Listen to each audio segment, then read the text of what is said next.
안녕하세요. 일주일 동안 함께 이곳에서 하나님의 이름으로 만날 수 있는 은혜를 주셔서 하나님께 영광을 돌립니다.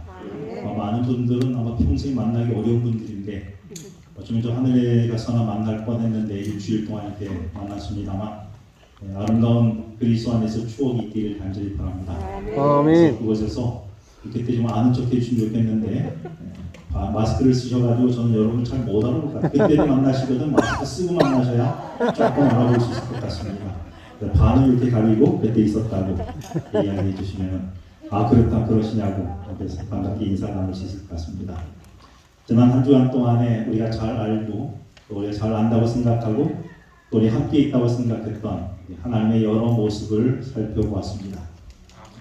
오늘 이 시간에는 역시 같은 주제로 우리를 창대하게 하시는, 번성하게 하시는 하나님, 그 하나님의 모습을 살펴보려고 합니다.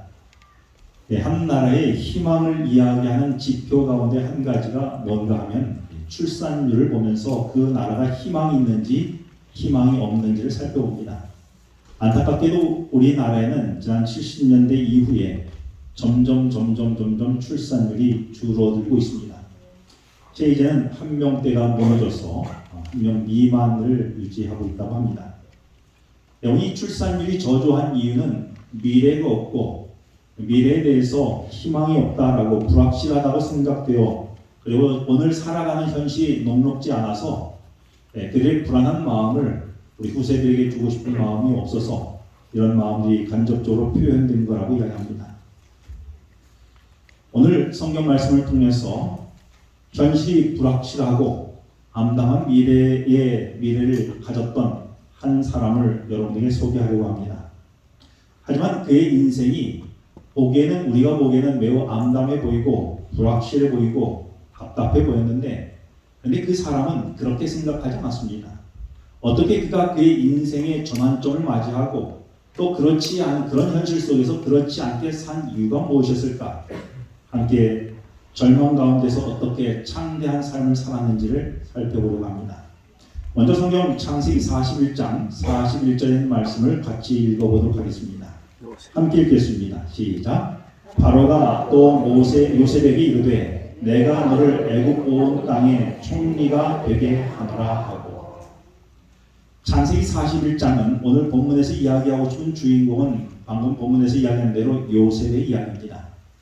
41장이 있기 이전까지 요셉의 모습은 그의 인생이 내리막 인생길을 걸어가게 됩니다. 물론 어렸을 때 아버지의 사랑을 독차지했던 요셉이었지만 얼마 지나지 않아서 형들의 시기와 질투 속에 아버지가 형들에게 음식 그리고 어떻게 상황이 되는지를 알아보러 갔다가 그만 온물 구덩이에 빠졌다가 다시 애굽 상인에게 팔려가면서 그의 인생은 꼬이게 됩니다. 그는 평생 지우기 어려운 상처를 안고 사람직한 그런 아픈 상처가 있던 사람이었습니다. 말씀드린 대로 형들에게 죽임을 당할 뻔했고 애굽에 팔려가 노예가 되었고 심지어 그것을 좀 살만한가 했더니 주인의 아내의 모함으로 이제는 감옥까지 가게 되는 죄수가 되었습니다. 여러분 이 정도 여러분이 만일 경험했다면 여러분 그 인생에 대하여 나의 인생에 대하여 뭐라고 생각하시겠습니까? 좋다라고 희망이 있다라고 생각하시겠어요? 절망이라고 생각하시겠습니까? 형들에 의하여 구덩이에 빠져 죽을 뻔했고 그러다가 이집트 상인이 온 것에 의하여 노예로 팔려가고 그리고 노예로 팔려간 것에 또 부족해서 감옥에까지 갇히게 되는 것.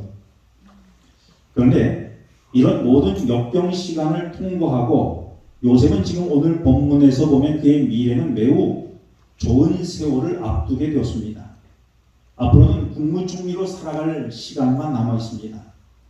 이런 분기점에 우리는 이젠 살았구나 라고 생각하고 이제는 나의 원대한 꿈을 펼쳐야 되겠다 라고 생각하며 그렇게 살아야 할지 사실 요셉에게서는 그 어느 시간보다도 이 시간이 매우 중요한 시간이었습니다. 그동안에 아픈 상처가 있지만 앞으로 희망찬 미래가 보이는 것처럼 보이는 이 분기점 속에서 그가 어떻게 살아야 될지 매우 중요한 기로에 놓여 있었던 것입니다. 그런데 바로 이 시점에 요셉에게 하나님께서는 두 아들을 주셨습니다. 그런데 요셉은 이 두 아들을 낳으면서 흥미롭게도 이름을 각각 짓는데 그 이름 속에서 요셉의 인생의 삶이 담겨져 있고 앞으로 그가 어떻게 살아야 될지에 대한 내용이 이 두 아들의 이름 속에 담겨져 있습니다.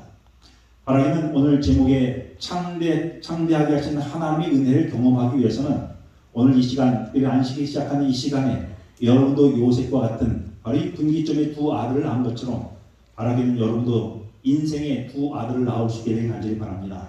아멘. 네, 올해는 또 여러분들이 출산될 것 같아요. 감사합니다. 자, 그러면 어떤 아들이 낳았는지를 41장 51절에 이렇게 기록하고 있습니다. 첫 번째 아들입니다. 다 같이 읽겠습니다. 요셉이 시작. 요셉이 그의 장남의 이름을 므낫세라 하였으니 하나님이 내게 내 모든 고난과 내 아버지의 온 집일을 잊어버리게 하셨다 하며. 첫 번째 아들의 이름이 뭐예요? 므낫세였습니다. 므낫세의 이름의 뜻이 무엇인가 하면 뭐 하셨다고요? 잊게 하셨다는 것입니다. 다시 말해 므낫세의 이름은 잊게 하시는 하나님의 은혜를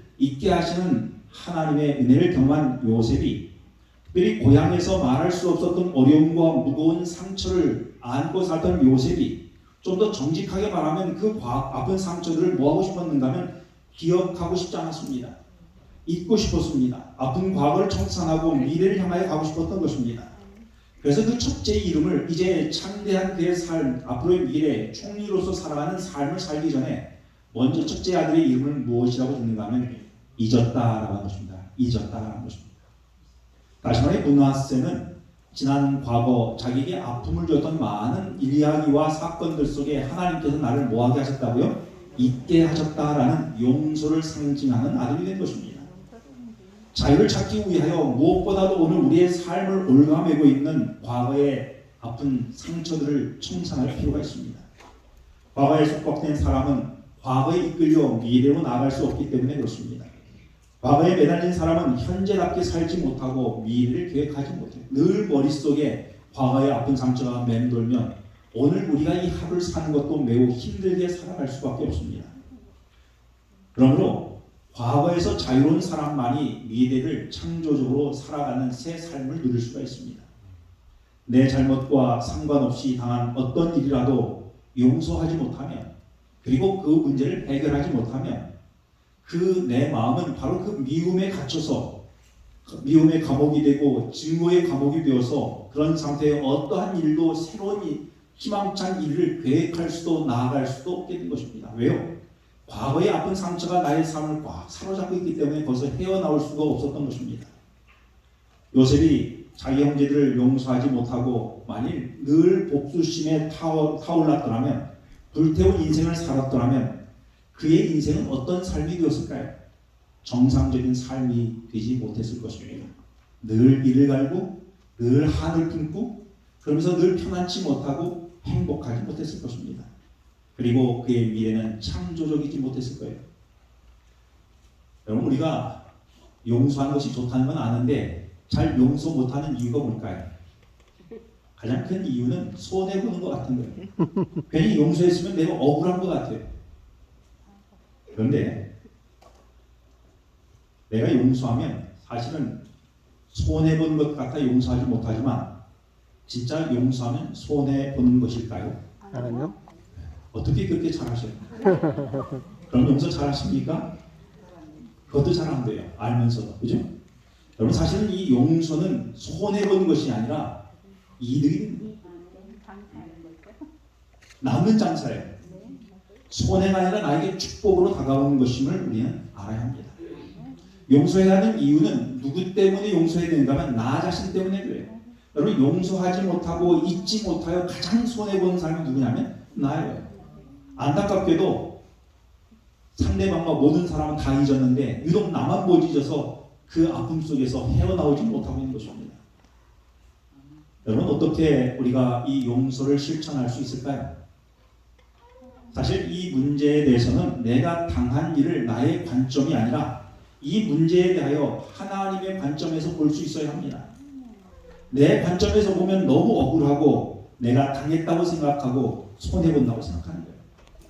그런데 하나님의 관점에서 우리가 살펴보면 이 일 속에서도 하나님의 어떤 계획이 있지 아니할까라고 하는, 하나님께서 이 일을 허락하지 아니하실까 하는 하나님에 대한 신뢰와 하나님의 관점에서 본다면 이것을 우리는 수용하고 또한 잊을 수 있는 것입니다. 왜냐하면 당장은 손해본 것처럼 보이지만 하나님의 먼 계획 속에서 또 다른 뜻이 있을 수 있을 것이라고 하는 믿음이 오늘 그 문제에 대한 넉넉한 마음을 가질 수 있는 여유를 갖게 되는 것입니다.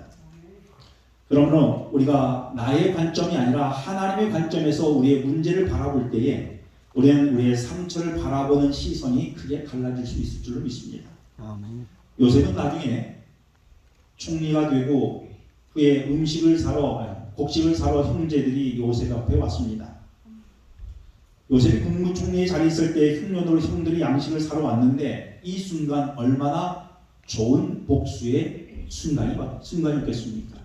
자기는 이제 가진 힘을 가졌고 형들은 자기 앞에 무릎을 꿇고 굽신거리며 자기가 손가락 하나 까딱하면 아무 힘 없이 끌려가야 되는 그런 신세가 되었어요. 보기 좋게 원한을 갚을 수 있는 통쾌한 복수를 할 수 있었던 그 순간 요셉은 형들에게 이런 고백을 합니다.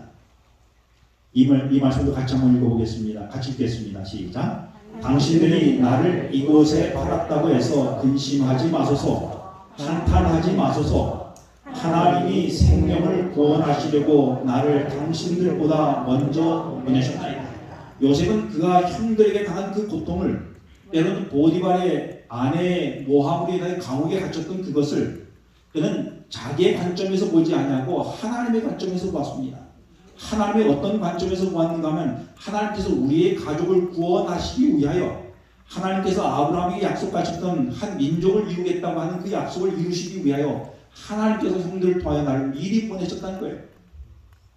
여러분, 이렇게 이해가 되면 나를 먼저 보낸 사자가 되었고 선발대가 되었다고 한다면 그 문제 앞에서 우리가 좀 더 자유로워질 수 있지 않겠습니까? 아멘. 내가 당한 그 경험의 관점에서 아니라 하나님께서 하신 일의 관점을 보면 오늘 우리가 경험하는 섭섭하고 혹은 아쉬운 여러 가지 일들 속에서도 뭔가 때론 다른 새로운 시각을 볼 수 있을 줄로 믿습니다.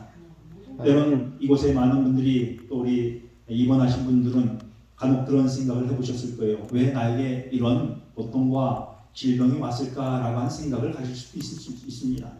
그러나 이 가운데에서 내게 경험한 이 사건이 아니라 하나님께서 이 일을 통하여 나에게 무엇을 보이려고 하시는지 하나님의 관점에서 볼 수 있다면 오늘 우리는 우리의 현실을 좀 다르게 볼 수 있다고 믿어 의심치 않습니다. 아멘. 그러므로 오늘 우리는 하나님의 주권적 섭리의 안목으로 우리의 경험한 상처를 바라볼 수 있어야 할 것입니다. 그런데 안타깝게도 요셉은 하나님의 섭리를 믿었는데 정작 그 일을 지켰던 형들은 이걸 믿지 못하는 겁니다. 하나님의 섭리를 믿던 요셉은 너무나 안타까워 믿지 못한 형들을 향하여 다시 한번 반복하여 이야기합니다. 8절에서 그런즉 나를 이리로 보낸 이는 당신들이 아닙니다. 너무 그 일로 인하여 자책하지 마십시오. 하나님께서 형들을 통하여 나를 이곳에 보내셨습니다 라고 다시 한번 이야기합니다. 비록 나를 팔았고 나를 사지에 몰았지만 음모를 꾸몄지만 이것은 선한 유익을 위하여 하나님께서 이루시는 일이십니다. 그리고 하나님이 허락하신 일입니다. 만일 하나님이 허락하지 아니하셨다면 어떤 수를 써서라 비록 형들이 팔았다 할지도 그런 가운데서 하나님께서 나를 돌이키셨을 것입니다. 분명히 이것은 하나님께서 하신 일이시니 너무 그 일에 대하여 자책하지 말라라고, 그리고 형들도 이제는 사람의 관점에서 아니라 하나님의 안목과 관점에서 보는 시야를 가지라고 이야기하는 것입니다. 이 시간 오늘 우리에게 있어서 지난 여러 가지 일에 부담된 일이 있으십니까? 이 일이 하나님의 안목과 관점에서 보게 해달라고 우리 함께 기도할 수 있게 되기를 간절히 바랍니다. 아멘. 그래서 하나님의 시각에서 그 사건들이 바라봐지고 그래서 그 문제들이 새로운 관점에서 보여서 그것이 더 이상 문제가 되지 않을 수 있는 오히려 축복으로 발견할 수 있게 되기를 간절히 바랍니다. 예수님께서는 십자가에 달려 들어가시면서 7마디의 말씀을 하셨어요. 그 중에 제일 먼저 하신 말씀이 예수님의 사명과 같은 누가복음 23장에 있는 말씀인데요. 저들을 사하여 달라고 하는 이야기였어요. 용서에 대한, 여러분 억울하면 예수님같이 억울한 분이 누가 있겠습니까?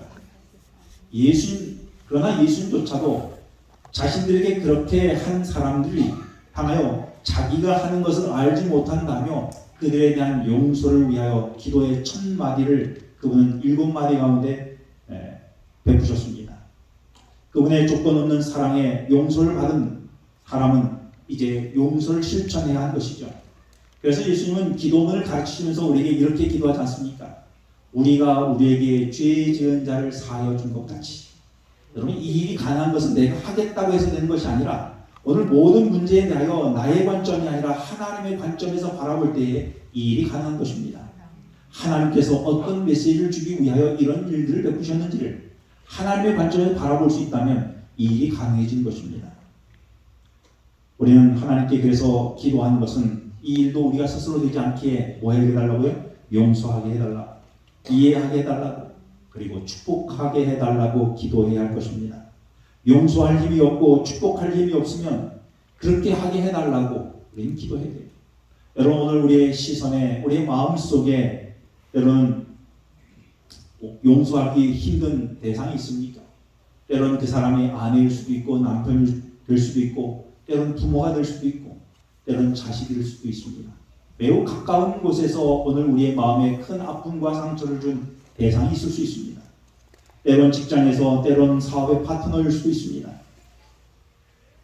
이런 가운데에 하나님, 제가 용서할 테니 이렇게 하게 해달라고, 나의 시각을 바꿔달라고 하나님께 기도하여 관계 회복을 위한 특별한 기도가 오늘 이 안식 시작하는 시점에 우리 모두에게 있게 되기를 간절히 바랍니다. 아멘. 그러면서 주님께서 기도문을 가르치시면서 그 다음 우리가 우리에게 죄의 진 자를 사하여 준 것 같이 라고 하시면서 그 다음에 우리 죄를 사하여 달라라고 기록합니다. 이제 우리는 자신이 용서받기 위하여 기도해야 돼요. 누군가에 의하여 내가 상처를 받았다면 나도 때론 누군가에게 상처 줄 수 있음을 기억해야 합니다. 그런데 안타깝게도 상처받은 것은 참 잘 기억하는데 상처 준 건 참 기억이 안 나요. 그것이 얼마나 우리에게는 관대하고 너그러운지 모르겠습니다.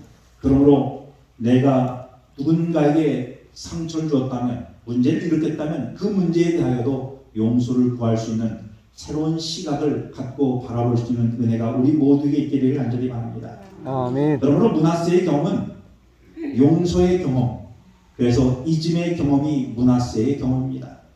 무엇보다도 요셉이 이제는 새로운 창대한 그의 삶, 총리로서의 출발한 분기점에서 아들을 낳으며 첫 번째 이름을 하나님 먼저 저에게 뭐하게 해달라고요? 있게 해달라고, 그리고 용서하게 해달라고, 하나님의 시각으로 바라볼 수 있는 시각을 달라라고 요셉은 아들의 이름을 지으며 그렇게 기도하고 새로운 삶을 출발하게 되었던 것입니다. 우리 모두 요셉과 같이 첫 번째 아들 므낫세를 오늘 낳을 수 있게 되기를 간절히 바랍니다. 아멘. 여러분, 이제 므낫세의 경험을 하게 되면 이제 이어서 둘째 아들을 낳게 되는데, 우리는 둘째 아들의 경험이 므낫세 경험을 한 사람들에게는 에브라임의 두 번째 아들의 경험을 하게 됩니다. 50절입니다. 차남의 이름을 에브라임이라 하였으니 하나님이 나를 내가 수고한 땅에서 뭐하게 하셨다고요? 번성하게 하셨다 하매더라. 여러분, 므낫세의 경험 이후에 낳은 아들은 에브라임입니다. 에브라임의 뜻은 번성하다, 창성하다라는 뜻을 갖고 있어요. 번영과 창성은 므낫세의 경험을 한 자에게 찾아온 것입니다. 므낫세의 경험, 이즘, 용서의 경험을 하지 못하면, 하나님의 관점에서 문제를 바라보지 못하면 에브라임의 경험을 할 수가 없어요. 창성과 번영의 의미는 물질적으로만 번영하고 번창한다는 의미가 아니라 하나님의 기대를 이루는 인생의 더 한 단계 업그레이드된 번성의 축복을 의미하고 있습니다. 요한복음 15장에는 예수님께서 이렇게 말씀하셨습니다. 너희가 나를 택한 것이 아니요 내가 너희를 택하여 세웠나니, 하나님께서 우리를 세우신 그 이유에 대하여 이는 너희로 가서 열매를 맺게 하려 함이라고 하셨습니다. 여러분, 한 나무가 자라서 은혜를 입는 그 목적은 나무에서 열매가 자라 풍성한 열매로 누군가에게 필요와 충족을 시켜주기 위하여 자라나는 은혜를 갖게 된 것입니다.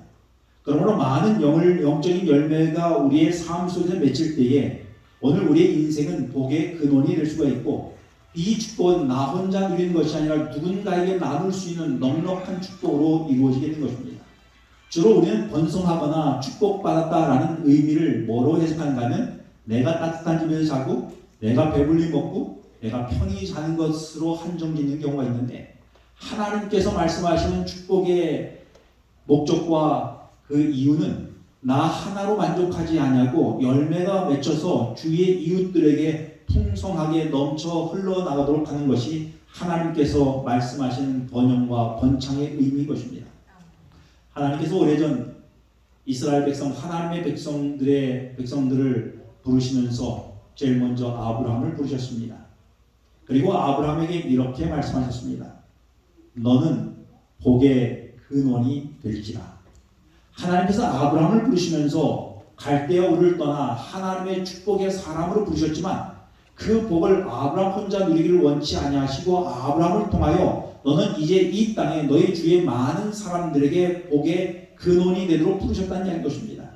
하나님께서 아브라함에게 주고 싶은 복은 아브라함 한 사람이 약속의 땅에서 잘 먹고 잘 사는 것이 아니라 그로 인하여 모든 많은 이웃 민족들이 후손들이 복의 사람이 되도록 하는 근원이 되셨다고 한 것입니다. 그러므로 우리 인생에 대한 하나님의 뜻은 무엇일까요? 하나님께서는 우리에게 무엇을 기대하실까요? 하나님은 우리를 통하여 우리가 다니는 직장에서, 우리가 머무는 가정에서, 우리가 출석하는 교회에서 우리를 통하여 복의 근원이 되는 인생이 되기를 원하시는 것입니다. 그런데 안타까운 것은 복의 근원이 되어야 할 인생이 얼마나 복을 끼치며 살아가고 있는지요. 어쩌면 복을 끼치는커녕 오히려 해를 끼치는 인생은 되지는 않은지요. 만약에 그렇다면 하나님께서 원래 우리를 부르셨고 하나님께서 원하는 우리의 인생이 아닌 것입니다. 만약 그런 인생이라면 아직 므낫세의 경험을 하지 못하여 에브라임 경험을 하지 못한 제한적 인생이라고 하는 것입니다. 요셉은 복의 근원이 되는 인생이었습니다. 형들에 의하여 이집트의 노예로 팔려가게 되었지요. 여러분, 노예가 힘이 있어요, 없어요? 별로 힘이 없습니다. 그가 할 수 있는 것은 그냥 주어진 일을 하는 것 정도가 주인을 기쁘게 하는 것이고 본전 정도 하면 그래도 주인이 괜찮다라고 이야기할 정도입니다. 그가 주인을 위해 어떤 큰 일을 하고 또 엄청난 뭘 부자가 되게 하고 어떤 역할을 할 수가 없어요. 노예는 매우 제한적 그의 역할이 주어져 있기 때문에 그렇습니다.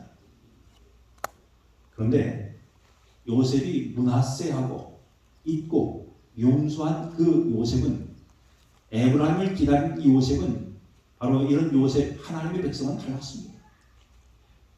노예 팔려온 이 요셉이 어디로 팔려가게 된가 하면 보디발이라고 하는 왜 권력가의 집안에 팔려가게 되었죠. 그냥 그곳에서 신발 정리하고 청소하고 또 뭐 주어진 일 이렇게 저렇게 일을 하면 그의 역할은 끝이었습니다. 나서서 뭘 할 입장이 아니에요. 그런데 요셉의 영향력에 대하여 성경은 이렇게 기록하고 있습니다. 이 말씀 같이 한번 읽어보겠습니다. 그가 요셉에게 자기의 집과 그의 모든 소유물을 주관하게 한 때부터 여호와께서 요셉을 위하여 그 애굽 사람의 집에 복을 내리심으로 여호와의 복이 그의 집과 밭에 있는 모든 소유에 미친지라. 여러분, 우리가 평소에 생각했던 노예와 전혀 다른 인생을 요셉은 살았습니다.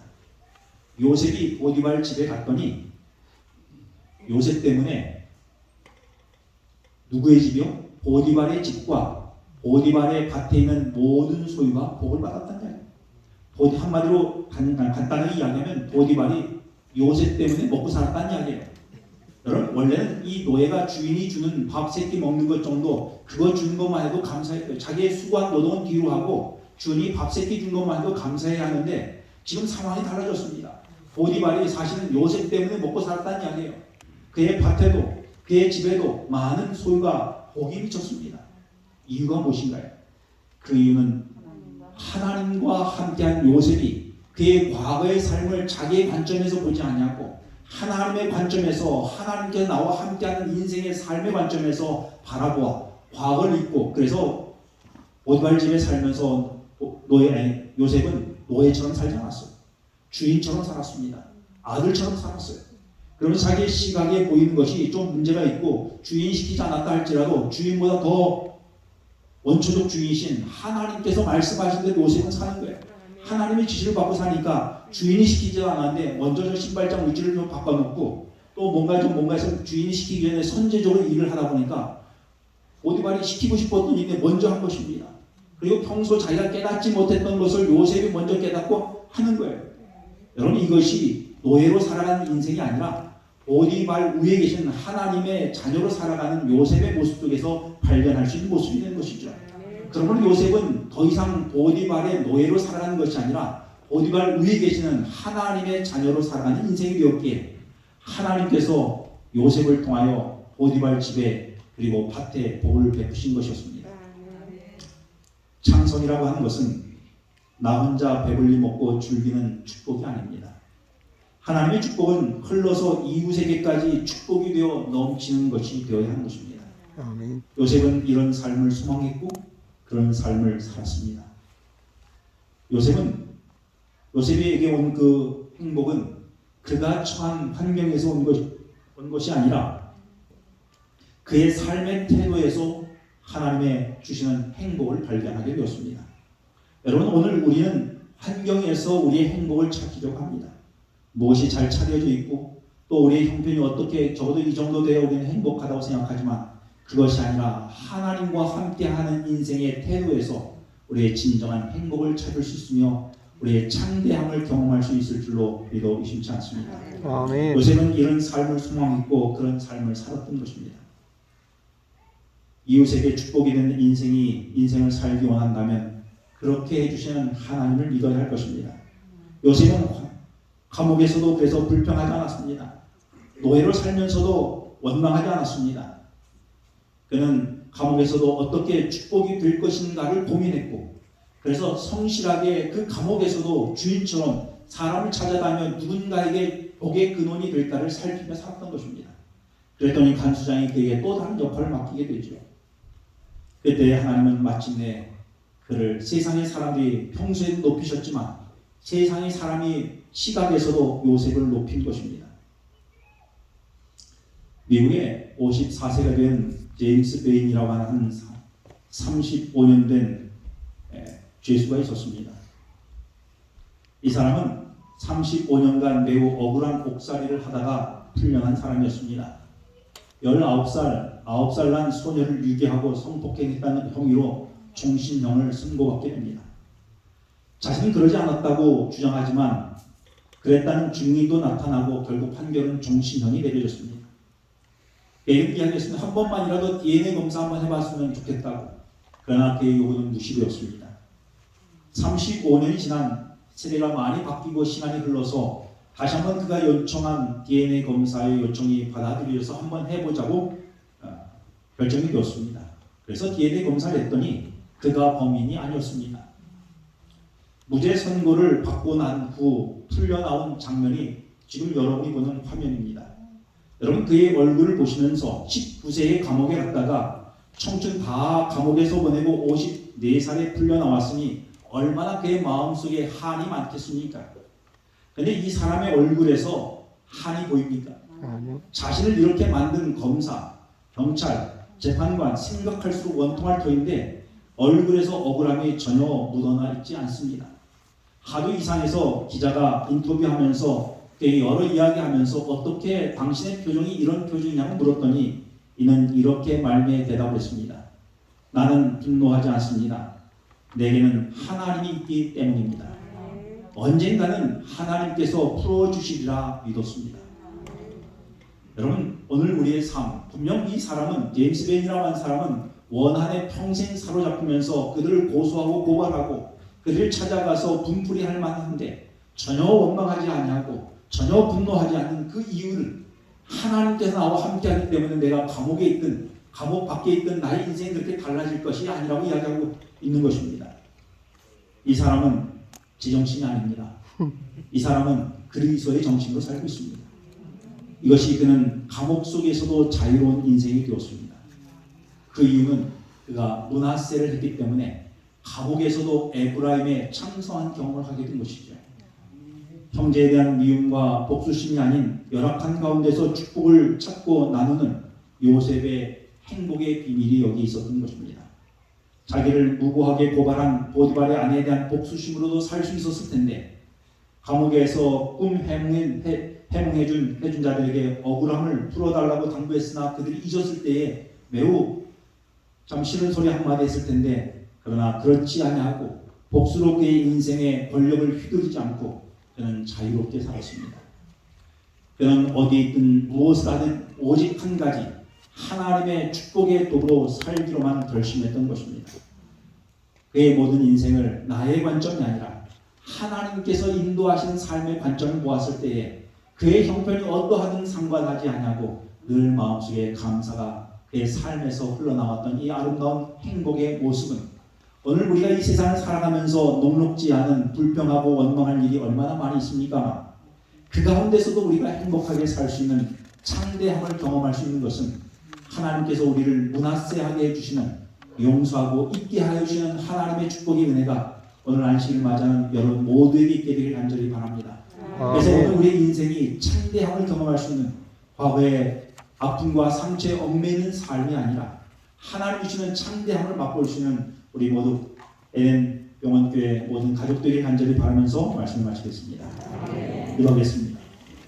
참 좋으신 하나님 아버지, 우리의 인생에 살펴보면 원망하고 불평하고 또 억울함을 호소할 일이 얼마나 많이 있습니까?